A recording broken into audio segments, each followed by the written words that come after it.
대학을 다니다가 군대를 다녀온 한 청년이 있었습니다. 학창 시절은 비교적 모범생으로 살아왔는데 사춘기가 늦게 온 것인지 그때부터 방황이 시작되었습니다. 그래서 부모님과 자주 말다툼을 하고 그렇게 세월을 보내다가 어느 날 부모님과 심하게 다투고 나서 아예 짐을 싸들고 집을 뛰쳐나왔습니다. 그래서 한 지하실의 작은 방을 얻어서 월세로 살아가고 있었습니다. 어머니가 수소문을 해서 그 방을 찾아갔습니다. 가서 보니까 방이 엉망이죠. 이불도 개어져 있지 않고 옷이며 양말이며 아무렇게나 벗어져 있고 술병은 나뒹굴고 있고 냉장고를 열어보니 먹을 것도 하나도 없고 설거지도 전혀 안 되어 있고 엉망인 상태로 되어 있었습니다. 멍하게 그 자리에 잠시 앉아 있다가 정신을 차리고 그 방을 청소하기 시작합니다. 깨끗하게 청소해 놓고 설거지를 해 놓고 빨래를 해 놓고 시장으로 가십니다. 가셔서 먹을 것을 잔뜩 사들고 와서 반찬을 정성껏 해 놓고 냉장고 안에다가 가득가득 음식을 담아 놓았습니다. 그리고 늘 지갑에 가지고 다니던 그 아들의 어릴 때, 돌 때 찍었던 엄마가 품에 안고 있었던 그 사진을 냉장고에 딱 붙여놓고 돌아왔습니다. 아들이 밤늦게 돌아와서 문을 열고 방에 딱 들어서는 순간 깜짝 놀랐습니다. 깨끗하게 정리된 방을 보고 깜짝 놀랄 수밖에 없었습니다. 그러다 냉장고를 보게 되었고 냉장고에 붙어있는 그 빛바랜 사진을 보는 순간 눈에 눈물이 글썽거리기 시작했습니다. 냉장고 문을 여는 순간 참았던 눈물을 왈칵 쏟아 놓았습니다. 그 냉장고 안에는 음식이 담겨져 있었던 것이 아니라 어머니의 사랑이 담겨져 있었던 것이죠. 당장 집으로 돌아왔습니다. 와서 무릎 꿇고 제가 잘못했습니다. 제가 철이 없었습니다. 제가 크나큰 잘못을 우리 부모님께 저질렀습니다 하면서 부모님을 안고 엉엉 울었다는 그런 이야기입니다. 제 이야기 아닙니다. 돌아오는 게 회개입니다. 그 사랑이 돌아오게 하는 겁니다. 만일 어머니가 기다렸다가 왜 이렇게 사느냐고 거기서 또 잔소리를 했더라면 그 아들이 어떻게 되었겠습니까? 당장 가져가면서 강제로 끌어가려고 했다면 그 아들이 어떻게 했겠습니까? 우리는 잔소리가 우리 자식들을 바꿀 것 같지만 잔소리가 자식을 변화시킬 수 있는 것이 아닙니다. 사랑이 변화시키는 겁니다. 사랑만이 변화시킬 수 있는 것입니다. 돌아온 것, 그게 바로 회개입니다. 우리는 큰 착각 가운데 살아갑니다. 내가 잘못한 거 인정하고 후회하고 뉘우치고 눈물 몇 방울 흘리면 그게 회개했다고 생각합니다. 그건 회개가 아닙니다. 여전히 내 길을 걸어가면서 여전히 내 뜻을 이루면서 살아가면서 여전히 내 소견에 오른 대로 살아가면서 하나님의 도움은 필요하니까 내 갈 길 잘 가는데 하나님 도움은 필요하니까 하나님께 섭섭하게 해드렸던 것 몇 가지 추려내서 하나님 그거 제가 잘못했습니다 라고 인정하는 것, 그게 회개가 아니라고요. 회개라는 것은 완전히 돌아오는 것을 의미합니다. 죄가 헬라어로 하면 마타르티아입니다. 죄송합니다. 하마르티아입니다. 관역에서 벗어났다, 그런 뜻이에요. 우리가 관역을 향하여 나아가야 되는데 하나님의 얼굴을 구하며 하나님의 영광을 위하여 하나님의 뜻을 이루면서 살아가야 마땅한 사람들인데 그 관역에서 그 길에서 벗어난 것, 그게 바로 죄라는 겁니다. 거기서 벗어난 상태로는 아무리 윤리적으로 도덕적으로 완벽한 삶을 살아가도 그 사람은 죄인입니다. 법 없이 살아갈 수 있는 착한 사람이라 할지라도 그 사람은 죄인입니다. 돌아오는 것, 하나님이 원하시는 그 길에 서는 것, 그게 바로 회개입니다. 회개는 헬라어로 메타노이아입니다. 내가 완악한 죄인임을 깨닫고, 내가 죄악 덩어리임을 깨닫고, 이 죄악된 모든 것들, 옛사람의 모습을 완전히 내려놓고 새 사람을 덧입는 것, 그게 바로 회개라는 의미입니다. 메타노이아. 하나님의 마음으로 완전히 바뀌어지는 것, 하나님의 마음으로 채워지는 것, 그게 회개한 사람의 모습이라는 것입니다. 세례 요한은 지금 광야에서 외치는 자의 사명을 받고 외치면서 살아갑니다. 회개하라, 천국이 가까이 왔느니라. 사람의 시간은 지나가는 시간입니다. 하나님의 시간은 다가오는 시간입니다. 회개한 사람에게는 천국이 다가오는 것이고요, 회개하지 않은 사람에게는 심판이 다가오고 있는 것입니다. 도끼가 나무 뿌리에 놓여져 있다라고 말씀하고 있습니다. 그날이 임박해 있다는 거예요. 심판의 날이 지금 문 앞에 와 있다는 것입니다. 여러분이 천국에 들어가고 싶은 마음이 없으시다면 회개하지 않으셔도 됩니다. 그러나 그런 분은 아무도 없으실 것입니다. 다 천국에 들어가기를 원하실 텐데, 천국에 들어가려면 반드시 해야 하는 것이 있는데, 그게 뭐냐? 회개해야 된다는 거예요. 회개하지 않은 사람은 천국에 들어갈 수가 없다는 것입니다. 그러기에 이 세상에서 가장 불행한 사람은 회개하지 못하는 사람입니다. 지금 세례 요한이 어디에서 외치고 있습니까? 광야에서 외치고 있죠. 지금 이 이스라엘을 통치하고 있는 왕은 헤롯 왕입니다. 여러분 잘 아신 대로 헤롯 왕은 예수님 태어나실 때 2살 이하의 남자아이를 다 죽이라고 명을 내렸습니다. 평행 이론이라고 하죠. 비슷한 사건이 아마 떠오르실 것입니다. 모세 시대에 애굽의 왕이 바로였습니다. 그 바로가 똑같은 명을 내렸던 적이 있습니다. 2살 이하의 남자아이들은 다 죽여라. 거기서 출애굽해서 나와왔는데 지금 이 이스라엘이 애굽화가 되어져 있는 겁니다. 그러니까 또 출애굽해야 된다는 거예요. 출애굽은 모세 시대에만 있어야 할 일이 아니라 예수님 시대에도 있어야 했던 일이고 오늘 이 시대에도 있어야만 하는 일입니다. 세속화된 그 세속으로부터 벗어나서 회개의 자리로 나와야 된다라는 것입니다.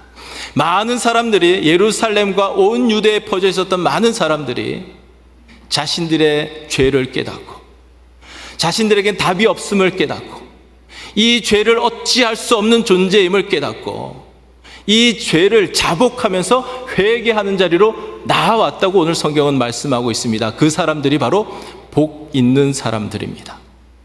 죄가 깨달아지는 사람, 죄인임을 고백할 수 있는 사람, 그래서 죄 씻음을 받는 세례의 자리로 나오는 사람, 그 사람이 바로 복 있는 사람이라는 겁니다. 회개하지 못하는 사람들이 있습니다. 그 사람들이 가장 불행한 사람들이라는 거예요. 7절 말씀 같이 읽어보겠습니다. 7절 시작.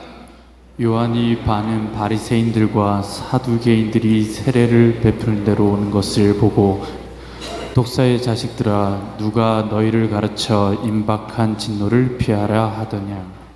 지금 세례 요한이 지금 저들을 향하여 독사의 자식들아 이렇게 지금 욕을 하고 있습니다. 엄청난 욕입니다. 한국 사람들이 욕을 할 때 즐겨 쓰는 동물이 뭡니까? 멍멍이를 많이 사용하죠. 근데 이 이스라엘에서는 독사를 많이 사용했어요. 그런데 사실 그 정도의 욕이 아니라 독사라는 건 뭘 말하냐면 옛뱀, 사탄을 말하는 겁니다. 이 사탄의 자식들아 라고 지금 어마어마한 욕을 쏟아붓고 있는 거예요. 왜 세례 요한이, 그 경건했던 사람 세례 요한이 이 사람들 향하여 독사의 자식이라고, 사탄의 자식이라고 이런 어마어마한 욕을 했던 것일까요? 지금 이 사람들은 세례 받으러 나오는 게 아닙니다. 감시하러 온 거예요. 자기들을 따르던 그 많은 사람들이 지금 세례 요한에게로 나아가고 있는 것을 보면서 도대체 저게 무슨 일이 벌어지고 있는 건가? 그걸 지금 염탐하러 왔다고요. 이 사람들은 세례를 필요로 하는 사람들이 아닙니다. 왜냐하면 세례는 죄인들이 받는 것이 세례이기 때문입니다. 세례라는 것은 나는 죄인입니다 라고 고백하는 사람들이 받는 게 세례예요. 근데 이 사람들은 자기들이 죄인이라는 것을 인식하지 못하고 살아가는 사람들입니다. 나에게는 죄가 없고 저 사람들만 죄가 있다고 생각하는 자기 의로 살아가는 그런 사람들이었다는 것입니다. 바리새인들이 어떤 사람들인지 잘 아시죠? 성경의 전문가들입니다. 사두개인들은 어떤 사람들이냐면 다윗 시대에 사독이라고 하는 제사장이 있었습니다. 그의 후손들이에요.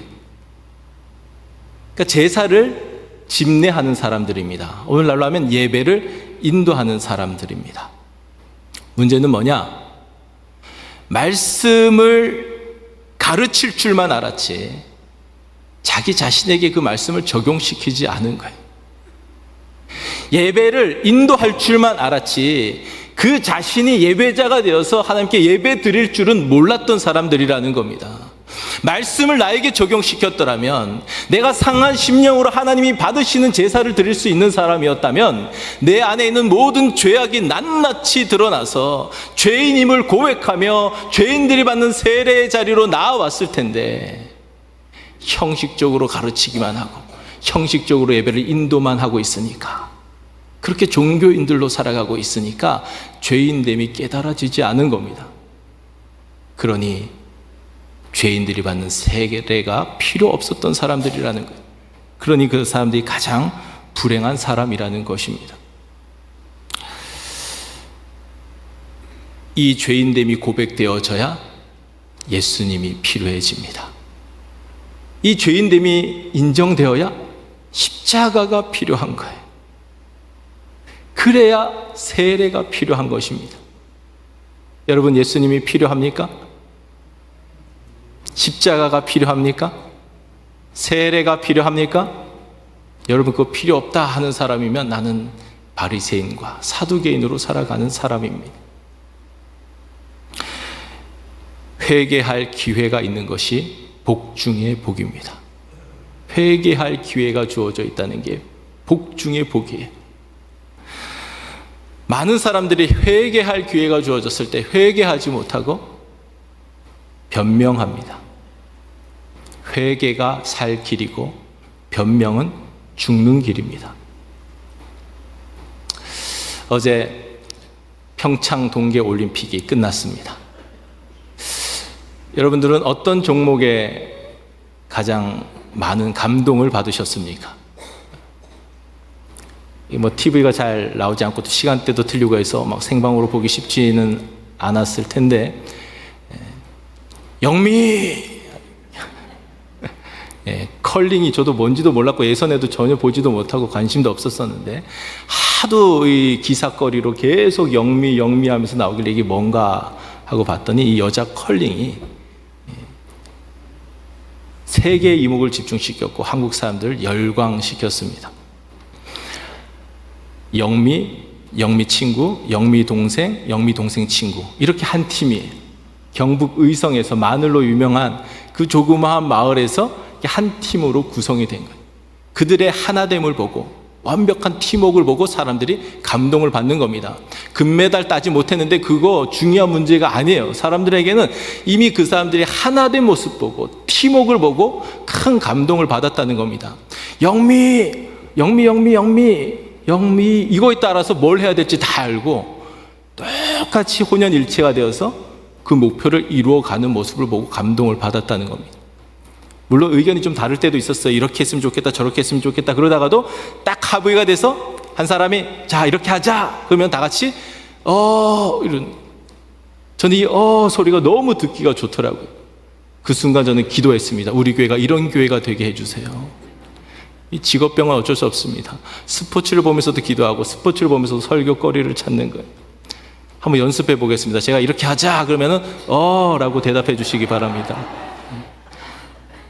준비하시고 우리 습관적으로 형식적으로 예배 드리지 말고 신령과 진정으로 하나님께 예배 잘 드리자. 이 사순절 기간 동안에 성경 열심히 읽어야 되는데 사복음서만이라도 우리 열심히 읽자. 금식도 하고 그것으로 컴피션을 통하여 아이들도 더 많이 돕자. 목소리 점점 커지셔야죠. 하나님 말씀에 비추어서 이렇게 합시다 하면은 아멘 하고 우리가 한 방향으로 나아간다면 우리 교회가 더 크게, 더 놀랍게 쓰임받게 될 줄 믿습니다. 하나 눈살을 찌푸리게 한 또 종목도 있어요. 여자 팀 추월 경기입니다. 왜냐하면 이 세 사람이 하나가 되어서 한마음 한뜻으로 움직여야 되는데 두 사람이 먼저 들어오고 한 사람을 왕따시켰다고 하니 왕따 논란이 불거졌습니다. 많은 사람들의 비난이 막 빗발치니까 그 김보름 선수라고 하는 그 가해자라고 하는 그 선수와 감독이 나와서 기자회견을 했어요. 사람들은 진심 어린 사과를 할 걸 기대했지만 변명을 했습니다. 변명은 하지 않았느니만 못하는 거예요. 불에 기름을 붓는 격으로 사람들의 비난이 더 빗발치기 시작했습니다. 다행히도 이 김보름 선수가 나중에 메스스타트라고 하는 다른 종목에 나와서 은메달을 땄는데 기뻐하지도 못하고 태극기를 앞에 놓고 그 국민들 향하여 큰 절을 하고 죄송하다는 말밖에 할 게 없다 그러고 시상대에 올라가서도 웃지도 못하는 그런 모습을 이렇게 보여줬는데 그것이 만약 또 다른 변명으로서 위기 모면용으로서 하는 것이라면 그는 죽는 길로 가는 것이고요. 정말 잘못했다는 것을 깨닫고 인정하고 그 피해자에게 찾아가서 사과하고 화해한다면 이번에 이 사건이 그에게는 약이 되어서 더 훌륭한 선수로 더 나아가서 훌륭한 사람으로 바뀌어지는 역사가 나타나게 될 것입니다. 변명은 죽는 길이에요. 사람들은 변명하고 합리화하면은 살 것 같지만 변명은 죽는 길이고 회개만이 살 길이라는 것을 깨달으셔야 됩니다. 변명하던 사울은 죽는 길로 갔습니다. 회개했던 다윗은 살 길이 열려졌습니다. 다윗의 회개가 가장 잘 드러난 시편이 시편 51편입니다. 그는 5절에서 이렇게 고백합니다. 같이 읽어보겠습니다. 시작. 내가 죄악 중에서 출생하였으며 어머니가 죄 중에서 나를 잉태하였나이다. 자기는 어머니 뱃속에서부터 죄인이라는 겁니다. 모태 죄인이라는 거예요. 모태 신앙 이런 거 얘기할 필요 전혀 없습니다. 모태 죄인이에요. 우리 모두 다 모태 죄인입니다. 죄 중에 잉태되어졌고 죄 중에 출생하였기 때문에 우리는 태어나는 순간부터 죄인으로 태어난 거예요. 그러니까 우리가 하는 것은 죄 지을 것밖에 없는 거예요. 죄인으로 태어났기 때문에. 이 고백이 있는 사람이라야 예수님이 필요합니다. 그 사람만 십자가가 필요합니다. 그 사람만이 십자가에 흘리신 예수 그리스도의 피가 필요합니다. 그 고백이 있는 사람만 십자가 앞으로 나아가는 거예요. 거기에서 그 피로 목욕하는 회개를 할 수가 있는 것입니다. 그는 10절에서 계속해서 이렇게 고백합니다. 10절 읽어보겠습니다. 시작. 하나님이여 내 속에 정한 마음을 창조하시고 내 안에 정직한 영을 새롭게 하소서. 내 속에 정한 마음이 전혀 없다는 겁니다. 창조라는 말을 여러분 주목해 보셔야 되는데요. 창조라는 것은 무에서 유를 만드는 게 창조입니다. 조금이라도 정한 것이 내 안에 있었더라면 하나님 이걸 더 회복시켜 주세요, 이걸 더 크게 해주세요라고 고백할 텐데 전혀 없다는 거예요. 1%도 없다는 겁니다. 그러니까 창조해달라는 거예요. 내 안에 정한 마음을 창조해 주세요. 정직한 영을 부어주세요. 거짓의 영을 다 떠나가게 하고 정직한 영으로 내 영혼을 새롭게 해주세요. 그러면서 11절에서 그는 이런 고백을 합니다. 주의 성령을 내게서 거두지 마소서. 다윗이 가장 두려워했던 것은 바로 이것입니다. 근데 어릴 때부터 골리앗도 두렵지가 않았고요, 사울도 두렵지가 않았고요, 압살롬도 두렵지가 않았습니다. 그가 두려워했던 것은 딱 하나, 성령님이 내 안에서 떠나가시면 어떡하나. 이 두려움이 없었던 엘리 제사장은 주의 영이 떠났습니다. 그러므로 이가봇 되었어요. 하나님의 영광이 떠나버렸습니다. 그리하였기에 도끼가 그 가문에, 그 나무 뿌리에 임하여서, 심판이 임하여서 가문이 송두리치 완전히 망하게 되었어요. 사울도 주의 영이 떠나는 것을 두려워할 줄 모르는 사람이었습니다. 결국 주의 영이 떠났고 악령이 그 가운데 들어갔습니다. 그러니까 할 것이 죄 지을 것밖에 없는 거예요. 시기하고 질투할 것밖에 없는 거예요. 평생 그렇게 살아가다가 멸망의 길로 빠져들어간 것을 우리는 잘 알고 있습니다. 주의 영을 내게서 거두지 마옵소서. 여러분에게도 이 두려움이 있으셔야 돼요. 주의 영이 나에게서 떠나가면 어떡하나. 그 사람만이 매일 회개하는 삶을 살아갈 수 있습니다.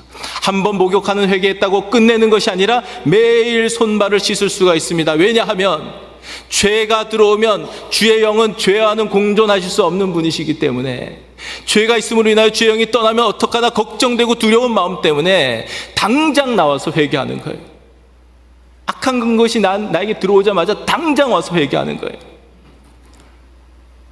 깨끗한 옷을 입은 사람은요, 조그만 김치 국물만 묻어도 그거 신경 쓰여서 뭘 할 수가 없어요. 그거 해결하기 전에는. 옷이 더럽혀져 있는 사람은 김치 국물이 묻든지 무슨 먼지가 와서 묻든지 흙투성이가 되든지 별로 상관하지를 않습니다. 목욕한 사람은 손발을 계속 씻게 되어져 있다는 거예요. 손발을 계속 씻어야 그 사람이 목욕한 사람임이 드러나게 된다라는 것입니다. 세례 요한은 오늘 우리에게 중요한 말씀을 하십니다. 오늘 설교의 제목입니다. 회개에 합당한 열매를 맺어라. 우리의 힘으로 맺을 수 있는 게 아닙니다. 성령의 도우심으로만 가능한 거예요. 회개도 우리의 힘으로 하는 것이 아니라 아버지의 사랑이 십자가에서 먼저 실현되어졌고 확증되어졌고 그 사랑이 우리를 이끌어 가실 때에 우리가 회개할 수 있는 것이고요, 목욕할 수 있는 것이고요, 성령님이 우리 가운데서 계속 역사해 주셔야 우리가 계속 손발을 씻으면서 회개에 합당한 열매를 맺어갈 수가 있다는 것입니다. 그래서 세례 요한은 오늘 11절에서 이렇게 선포하고 있습니다. 본문 11절 말씀 읽겠습니다. 시작.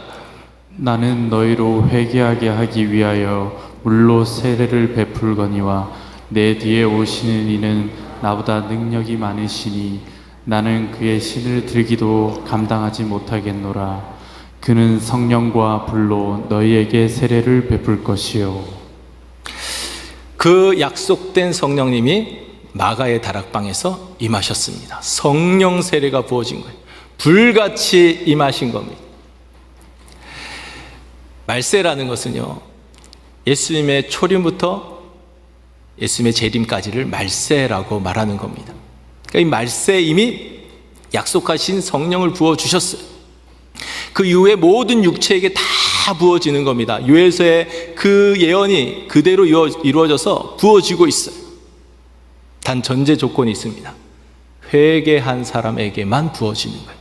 다 부어지는데 회개한 사람만이 성령을 받을 수가 있다는 겁니다. 회개하지 않고 문을 딱 걸어두고 있는 사람에게는 성령님을 부어주셔도 성령님이 임할 수가 없다라는 것입니다. 회개에 합당한 열매의 결과물은 두 가지로 나타납니다. 하나는 하나님과의 관계가 정상화되어집니다. 회개가 메타노이아라고 했죠. 완전히 내 악함이 무너져 내리고 하나님의 마음으로 채워지는 거예요. 그러니까 하나님과 완전히 통하는 상태입니다. 하마르티아, 관역에서 벗어났다가 엉뚱한 길로 헤매다가 돌아온 사람이에요. 그래서 하나님을 향하여 나아가는 사람이에요. 그 사람이 회개한 사람입니다. 하나님을 더 가까이 하는 거예요. 하나님과 완전히 통하는 거예요.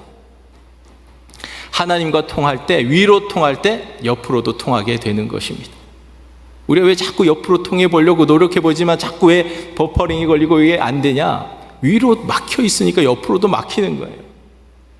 두 번째가 사람과의 관계가 화목해지고 회복되어집니다.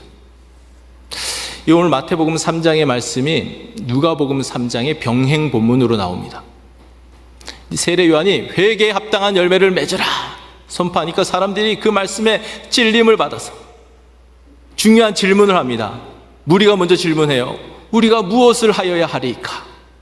그러니까 세례 요한의 대답이 옷 2벌 있는 자는 그 옷을 나누어 주어라. 그러자 세리들이 우리는 무엇을 하여야 하리까 질문하니까 너희들은 정해진 세금 그 이상의 것을 부과하지 말아라. 그 당시에 세리들은 정해진 것 이상으로 부과해서 정해진 것 로마에 갖다 바치고 나머지는 자기가 다 착복했습니다. 그 삭개오가 회개할 때 다 나눠주잖아요. 그 이상으로 빼앗았던 거 다 나눠주잖아요. 군인들이 물어봅니다. 우리는 무엇을 하여야 하리까? 강탈한 거 있으면 다 돌려주고 그런 짓 하지 말고 받는 급료를 족한 줄로 알고 거짓으로 고발하지 말아라. 그때 당시에 군인들이 이 검사 역할도 했어요. 뇌물 받고 막 거짓으로 고발해서 억울한 사람들이 막 생겨나는 거예요. 그런 짓 하지 말아라. 그러니까 실제적인 삶을 얘기해 주는 거예요. 이기적으로 욕심부리면서 살아가던 삶에서 돌이켜서 이타적인 마음을 가지고 남의 것 빼앗지 말고 오히려 나누어 주면서 살아가라. 그게 바로 회개에 합당한 열매를 맺는 것이다. 이렇게 누가복음에서는 분명하게 말씀해 주신다는 것입니다. 조화를 이루어야 돼요. 하나님과의 관계, 이것이 먼저 회복되어질 때, 우선적으로 이 문제가 해결되어질 때 사람들과의 관계도 자연스럽게 화목의 관계가 이루어질 수 있다는 것입니다. 그럼 이미 잘 아시겠지만 지난주에 99세의 일기로 빌리 그레함 목사님이 소천하셨습니다. 많은 이야기를 하셨지만 저는 그분이 하신 말씀 2가지가 늘 기억에 남아 있습니다. 하나는 사람들이 당신은 하나님께 큰 상급을 받겠네요, 그런 얘기를 할 때마다 저는 상보다 하나님께 책망을 받게 될 것입니다. 왜 그런 말씀을 하십니까? 그렇게 질문을 할 때 이렇게 대답했습니다.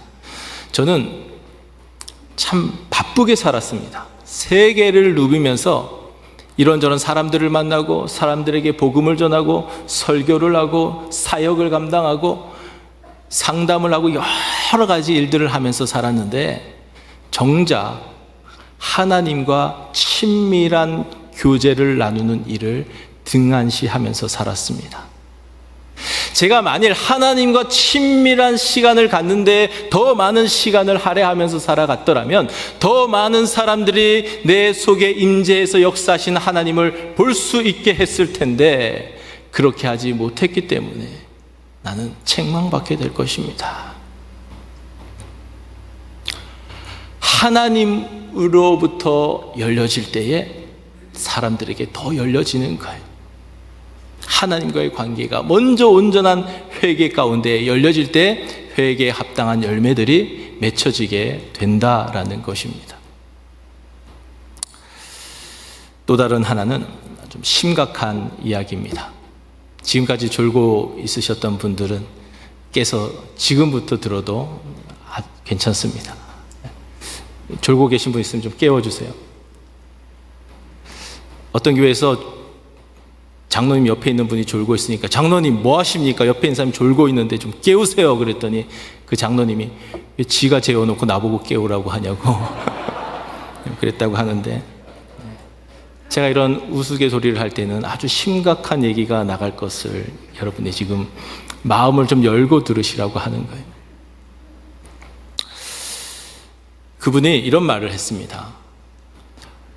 내가 수많은 사람들에게 복음을 전하고 하나님의 말씀을 선포했는데 내 설교를 들은 사람 중에 5%만이라도 구원을 받았으면 행복하겠습니다. 그는 알았던 겁니다. 교회 안에 있다고 다 구원받는 것이 아니다.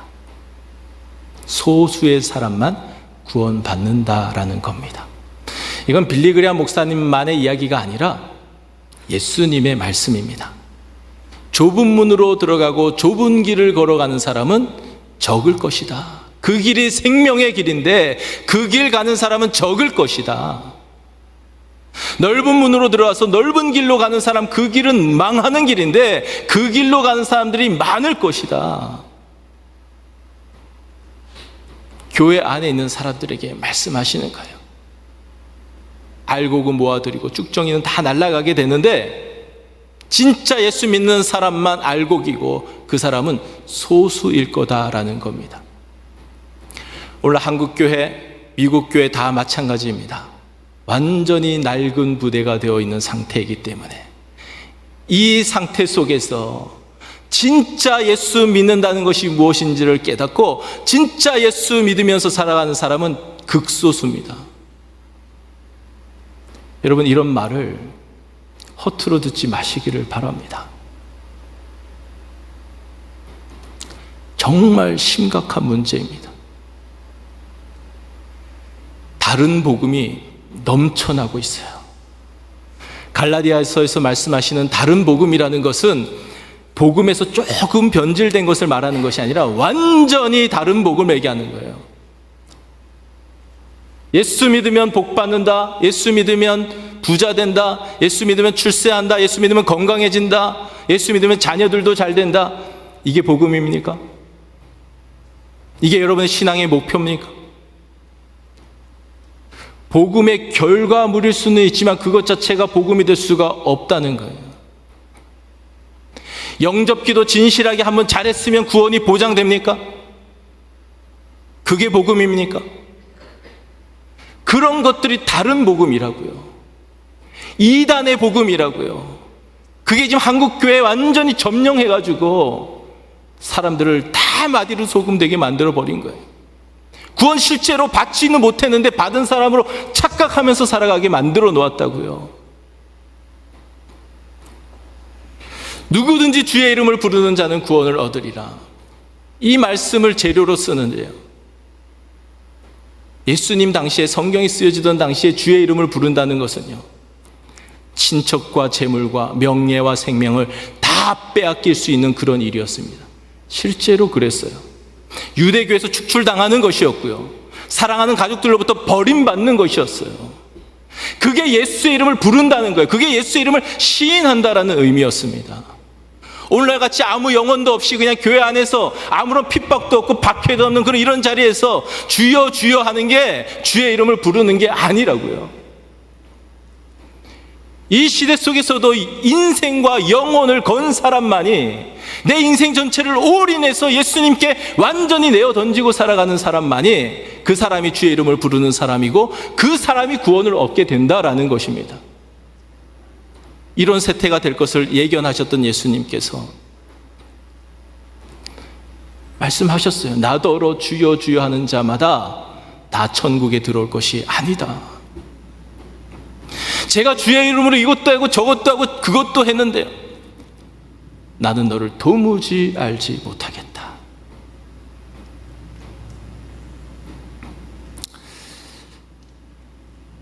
회개하셔야 됩니다. 진정으로 회개하셔야 됩니다. 여러분이 어떤 존재인지를 깨닫고, 모태부터 죄인으로 태어난 존재임을 깨닫고, 내가 죄인입니다. 죄를 지어서 죄인이 된 것이 아니라 죄인으로 태어났기 때문에 죄를 지을 수밖에 없는 완악한 죄인입니다. 답이 없는 존재입니다. 문제투성이 인간입니다. 이 고백이 있는 사람만이 예수님이 필요하고 십자가가 필요하고 십자가에서 흘리신 피가 필요하다니까요.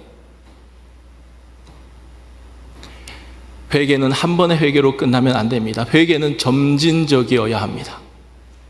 한 번 목욕한 것으로 끝나는 것이 아니라 매일매일 매순간 매순간 손발을 씻는 사람이 되어야 합니다. 손발을 씻는 사람이 목욕한 사람이에요. 손발 씻지 않고 살아가면 목욕한 사람인가 아닌가, 여러분 다시 처음으로 돌아와서, 처음 자리로 돌아와서 다시 여러분을 돌아보아야 한다라는 것입니다.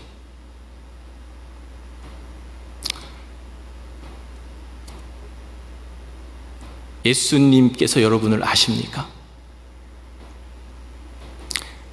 여러분이 예수님을 아는 것, 그건 전혀 중요한 문제가 아닙니다. 왜냐하면 내가 머리로만 아는 것이 가능성이 높기 때문에 그렇습니다. 여러분이 아무리 예수님 제가 압니다, 제가 예수님 너무 잘합니다 아무리 얘기를 해도 예수님이 여러분을 보면서 나 너 도무지 모르겠다. 무서운 말씀 아닙니까? 제가 가장 무서워하는 말씀은 이것입니다. 내가 너를 도무지 모르겠다. 여러분이 회개한 사람이어야 하고요, 회개에 합당한 열매를 맺어가는 사람이라야 예수님께서 여러분을 알아보실 수가 있는 거예요. 그 사람이 관계를 맺은 사람이기 때문에 알아보시는 겁니다. 그 관계를 맺지 않은 상태로, 가지가 포도나무에 붙어있지 않는 상태로는요, 아무리 대단한 일들을 많이 이루면서 살아가도 주님이 여러분을 알아보실 수가 없는 거예요. 십자가의 사랑이 여러분을 오늘도 부르고 있습니다. 그 사랑이 여러분을 십자가로 이끌어가는 것입니다.